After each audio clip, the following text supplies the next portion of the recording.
Radio Claret América presenta Sediento de ti, la palabra, fuente de vida, con el sacerdote misionero claretiano Tony Díaz. Reflexiones diarias del Evangelio. Aquí iniciamos. Bienvenidos, hermanos, a nuestras reflexiones bíblicas de las lecturas del día. Hoy es martes de la 24ª semana del tiempo ordinario. Hoy celebramos la fiesta de la exaltación de la cruz. La primera lectura de hoy viene de Números, capítulo 21, versículos 4 al 9. En aquellos días el pueblo se impacientó y murmuró contra Dios y contra Moisés, diciendo: ¿Para qué nos sacaste de Egipto? ¿Para que muriéramos en el desierto? No tenemos pan ni agua y ya estamos hastiados de esta miserable comida. Entonces envió Dios contra el pueblo serpientes venenosas, que los mordían y murieron muchos israelitas. El pueblo acudió a Moisés y le dijo: Hemos pecado al murmurar contra el Señor y contra ti. Ruega al Señor que aparte de nosotros las serpientes. Moisés rogó al Señor por el pueblo y el Señor le respondió: Haz una serpiente como esas y levántala en un palo. El que haya sido mordido por las serpientes y mire la que tú hagas, vivirá. Moisés hizo una serpiente de bronce y la levantó en un palo. Y si alguno era mordido y miraba la serpiente de bronce, quedaba curado. Palabra de Dios. El salmo responsorial es el Salmo 77 y el responsorio es: No olvidemos las hazañas del Señor. No olvidemos las hazañas del Señor. Escucha, pueblo mío, mi enseñanza. Presten oído a las palabras de mi boca. Abriré mi boca y les hablaré en parábolas. Anunciaré lo que estaba oculto desde la creación del mundo. Cuando Dios los hacía morir, lo buscaban y madrugaban para volverse hacia Él. Se acordaban de que Dios era su auxilio, el Dios Altísimo, su Redentor. Lo adulaban con sus bocas, le mentían con su lengua. Su corazón no era sincero con Él, ni eran fieles a su alianza. Pero Él sentía lástima de ellos, les perdonaba su culpa y no los destruía. Muchas veces dominó su ira y apagó el furor de su cólera. No olvidemos las hazañas del Señor. La segunda lectura viene de la carta de San Pablo a los Filipenses, capítulo 2, versículos 6 al 11.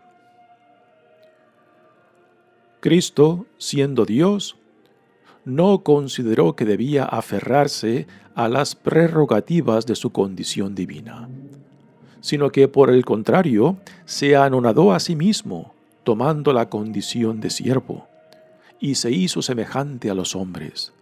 Así, hecho uno de ellos, se humilló a sí mismo, y por obediencia aceptó incluso la muerte, y una muerte de cruz.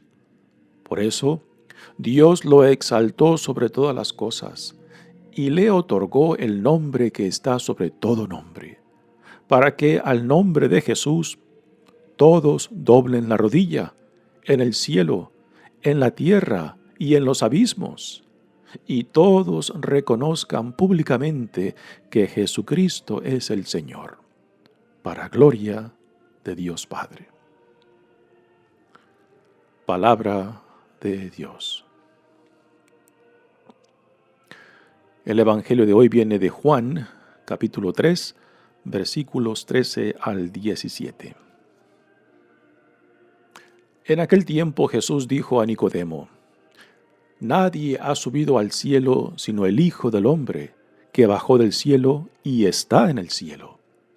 Así como Moisés levantó la serpiente en el desierto, así tiene que ser levantado el Hijo del Hombre, para que todo el que crea en él tenga vida eterna.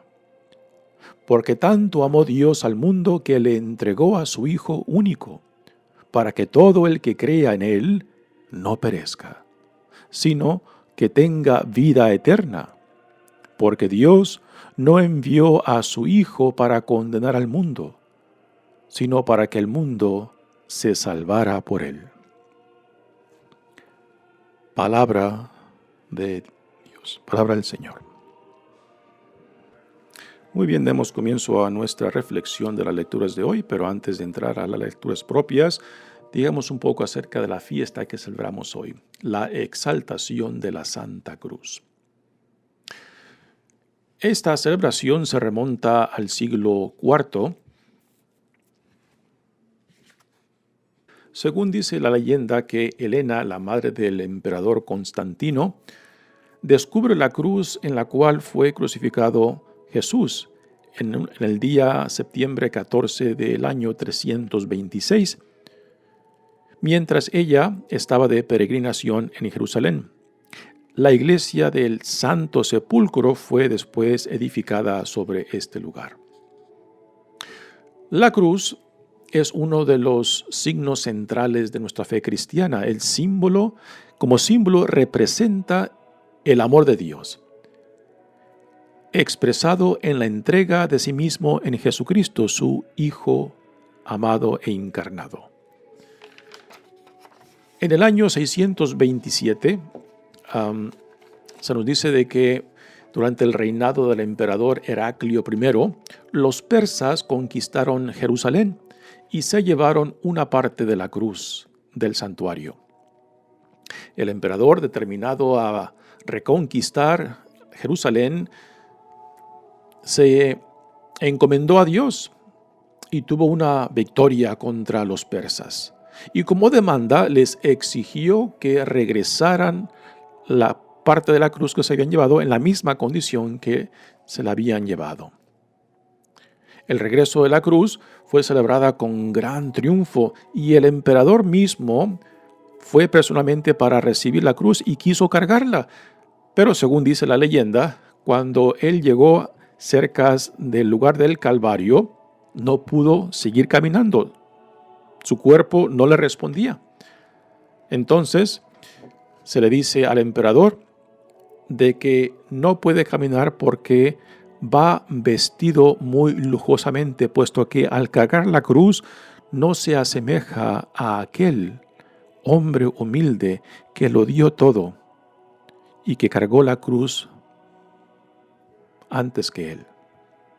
Entonces el emperador se despoja de sus ropas lujosas y se asemeja en humildad a Cristo, quien lo dio todo y que en esa cruz pues queda plasmado el amor de Dios por toda su creación. Y es símbolo para nosotros de este amor encarnado, entregado y expresado hasta el extremo, en una cruz, muerte en una cruz, que en aquel entonces pues un crucificado no solamente era un acto violento, sino también una manifestación para provocar terror y vergüenza en aquellos que vieran a un crucificado.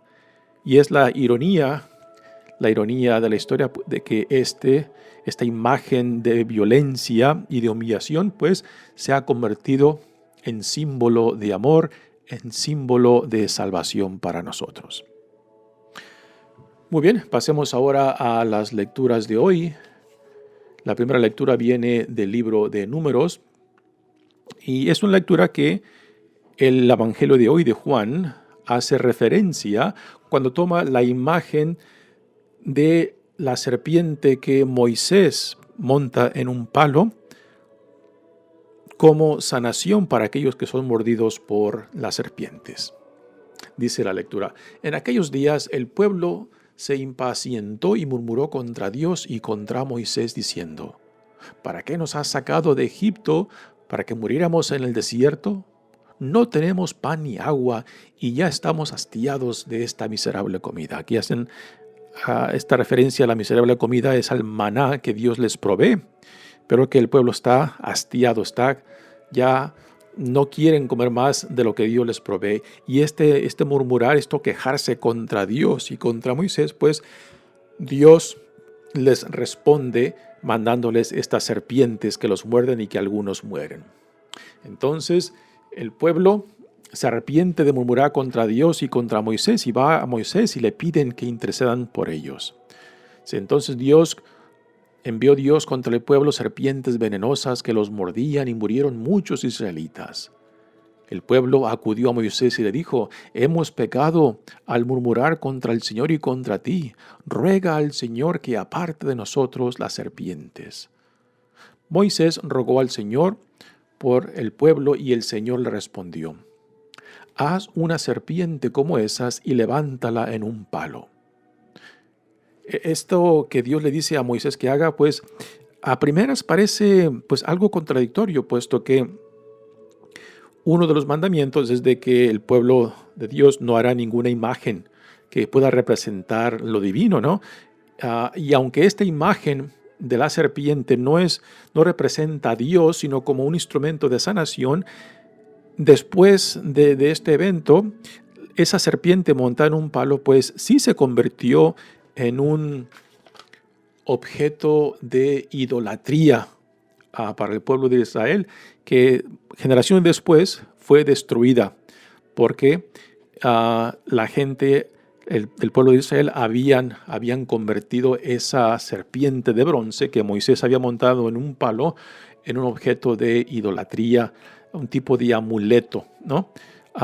Lo cual, pues también no podemos negar que aún en nuestra tradición católica a veces la cruz prácticamente la hemos reducido o a un accesorio o para algunos es un amuleto, ¿no?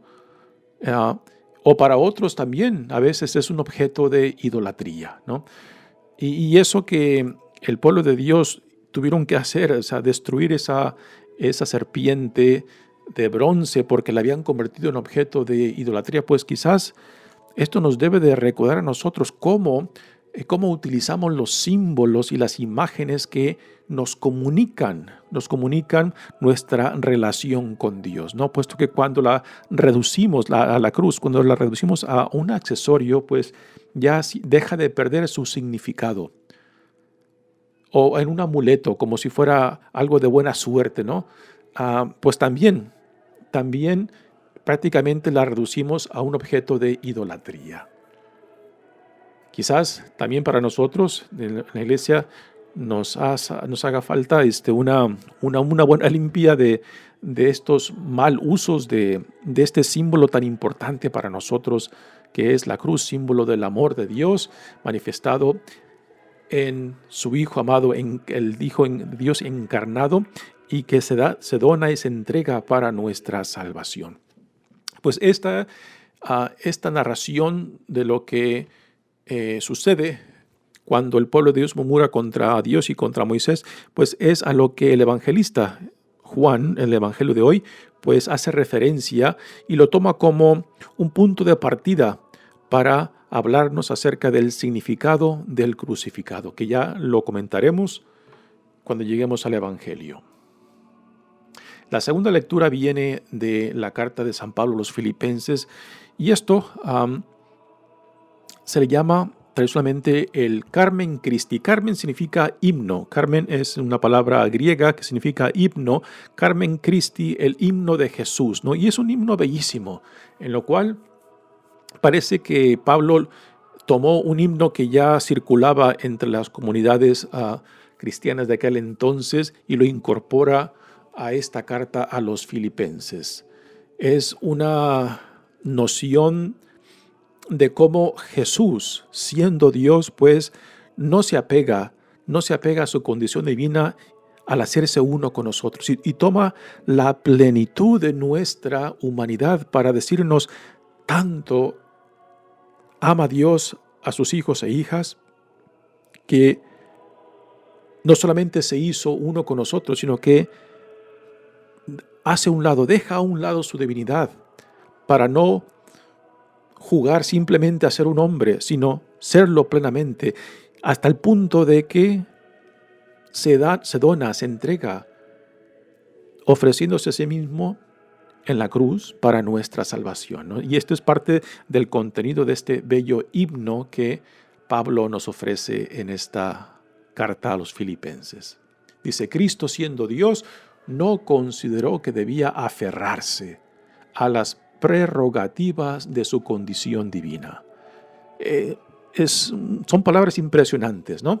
Porque aquí nos quiere decir que Jesús no se apegó, no se arropó con el título de ser hijo de Dios, de ser divino, lo cual para nosotros debe de ser un bello recordatorio, ¿no? De cómo utilizamos los títulos que nos imponemos, que llevamos, que si tú eres sacerdote, que si tú eres monja, que si tú eres doctor, maestro, ¿no?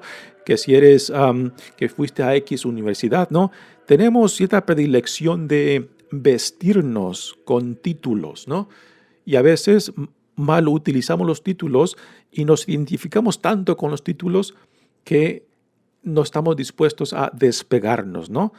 Y unimos nuestra identidad a esos títulos, que a veces los mal usamos o a veces simplemente no encajan en la persona que somos, ¿no? Así que Jesús, dice este bello himno que Pablo cita, dice, no se aferró a su condición divina, puesto que él se aferra al amor de Dios, se aferra a la relación con Dios y no a su condición divina. Así que es su relación con Dios Padre en la cual Jesús pone su confianza y no en su título, no en su condición divina. Y esto pues debe de ser para nosotros un gran recordatorio de la vida a la cual somos llamados, porque Jesús mismo lo modela en su vida. Dice, sino que por el contrario se anonadó a sí mismo. Este anonadar en griego utiliza la palabra kenosis, que significa vaciarse. Vaciarse, despojarse de todos esos títulos, de todos esos beneficios, de todos esos atributos para unirse plenamente a nuestra condición humana. O sea, con esto nos quiere decir que Dios en Jesucristo no estaba jugando a ser un ser humano, sino que lo fue plenamente al vaciarse, al despojarse de su divinidad, tomando la condición de siervo, y se hizo semejante a los hombres. Así, hecho uno de ellos, se humilló. Este de humillarse, hay que saber entenderlo. Por humillarse significa se toma la plenitud humana nuestra y no pretende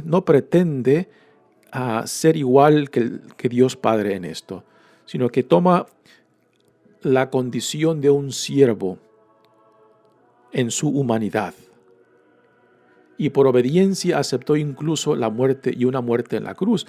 Así que al aceptar nuestra humanidad también acepta las consecuencias de su fidelidad a Dios Padre como verdadero hombre.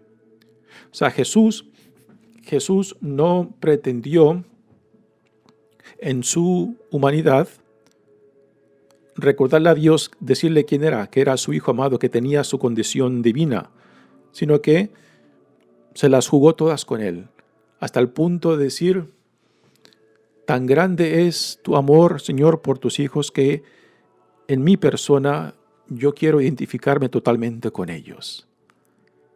Y al aceptar la plenitud de la vida como verdadero hombre, pues también Jesús manifiesta la plenitud en confianza y entrega en Dios Padre, hasta el punto de la muerte. Y no cualquier muerte, una muerte de cruz, una muerte violenta, una muerte humillante, que para la mentalidad judía de aquel entonces, un crucificado no solamente era alguien que muere violentamente, sino alguien que muere humillado. Así que no era suficiente el que lo mataran, sino que lo mataran en una forma humillante.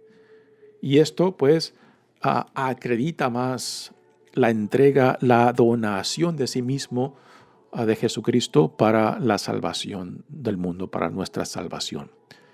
Por eso, esa donación, esa autodonación, esa entrega de sí mismo, Dios no la podía dejar simplemente enterrada. Ese tipo de amor no puede ser enterrado porque tarde o temprano resucita. Así que esa autodonación de Jesús es recibida por Dios y resucita. El amor resucita.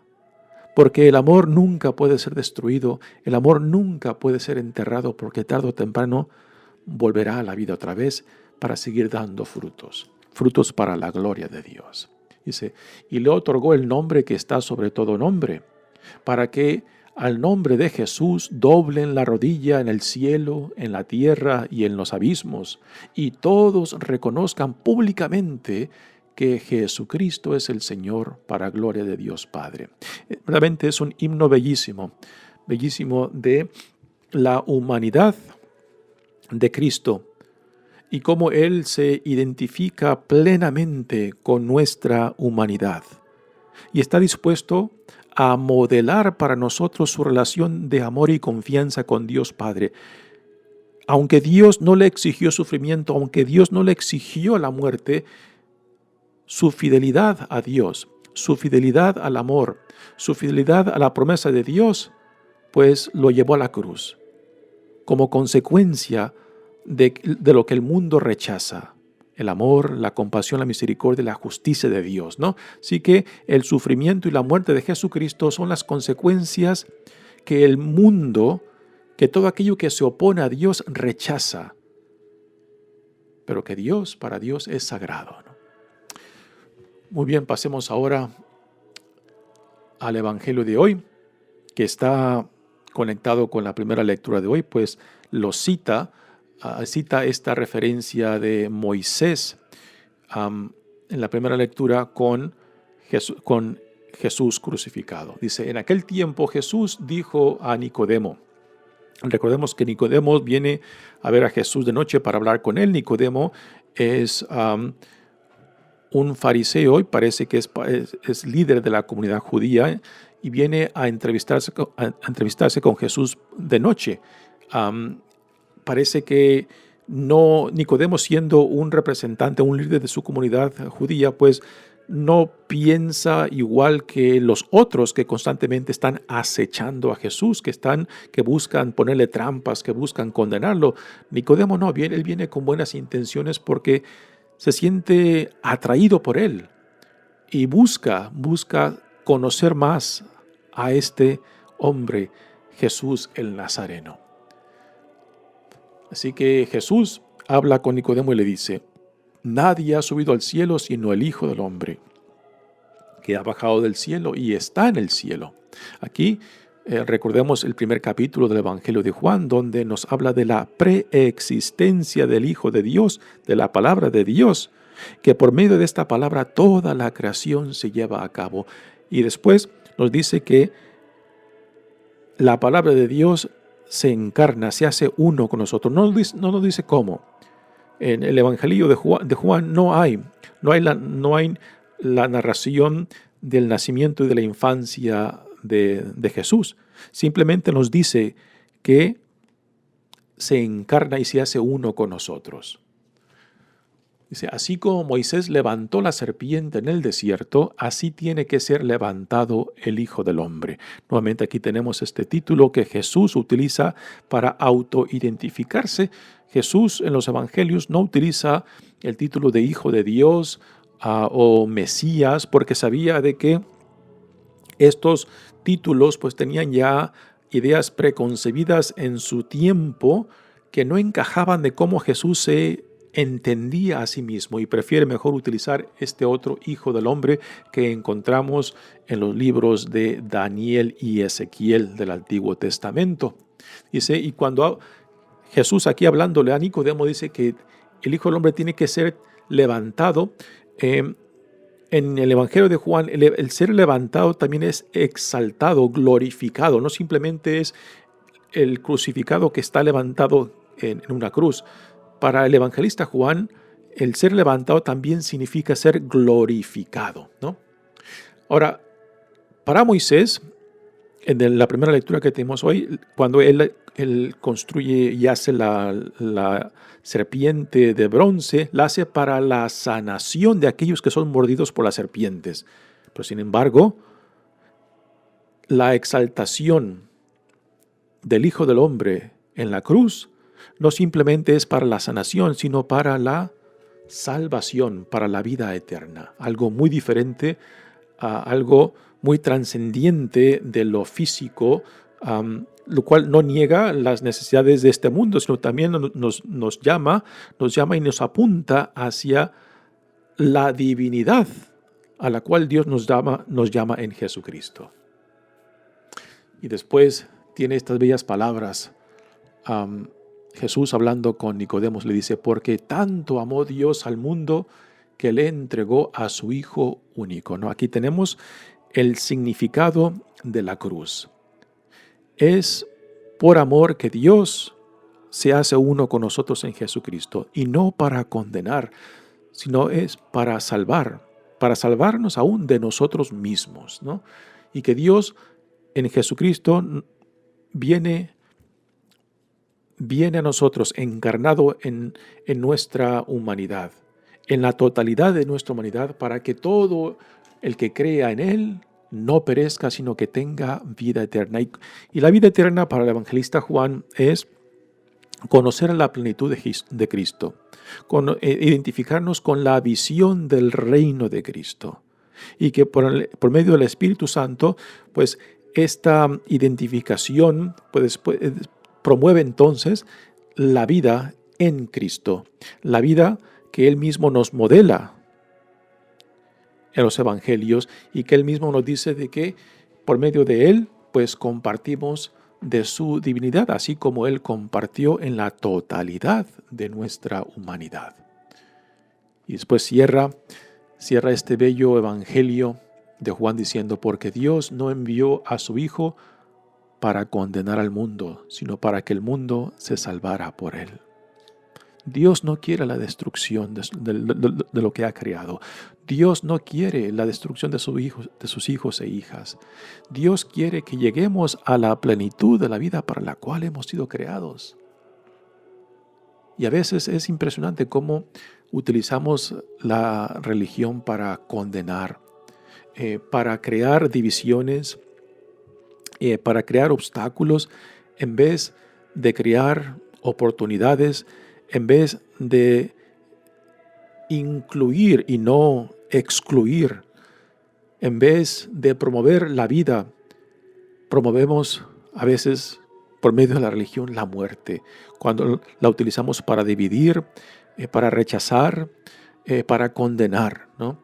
Y aquí en estas palabras de Jesús a Nicodemo pues, nos deja claramente dicho, ¿no?, que Dios quiere que vivamos.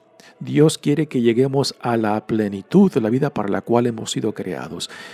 Y parte de este deseo de Dios, de este anhelo de Dios para con nosotros, es de salvarnos de nosotros mismos, de sacarnos del pozo en lo cual a veces nos metemos nosotros mismos con las opciones de vida, con la forma en que vivimos, la forma en que nos tratamos, la forma en que rechazamos lo que Dios dice que somos. Sí, que Dios no quiere la destrucción, no quiere la condenación, todo lo contrario. Dios quiere que vivamos y que vivamos en plenitud, de que lleguemos a la plenitud para la cual Dios nos ha creado. Y todo esto lo encierra estas bellas palabras de Jesús al final de este evangelio, porque Dios no envió a su Hijo para condenar al mundo, sino para que el mundo se salvara. Tú cuando piensas en Dios, en Jesucristo, tú cuando te ves en el espejo, ¿qué es lo que ves? ¿Puedes ver al hombre, a la mujer, al joven, a la joven que Dios ama y que Dios dice: tú eres mi hijo, tú eres mi hija, por ti me las juego, por ti he mandado a mi hijo, por ti me he hecho uno contigo, por ti, para que puedas vivir, para que puedas llegar a la plenitud de la vida para la cual tú has sido creado, ¿no? Y yo creo que el poder ver lo que Dios ve en nosotros, el poder ver lo que Dios ama en nosotros, yo creo que es el comienzo de la aventura con Cristo, es el comienzo de la religión, ¿no? Porque entonces vemos claramente la intención de Dios, de que su creación, de que sus hijos e hijas lleguemos a la plenitud de la vida. Mi nombre es Padre Tony Díaz, misionero claretiano, que Dios los bendiga. Radio Claret América presentó Sediento de ti, la palabra. Fuente de vida. Sus comentarios son importantes. Contáctenos en radioclaretamerica@gmail.com.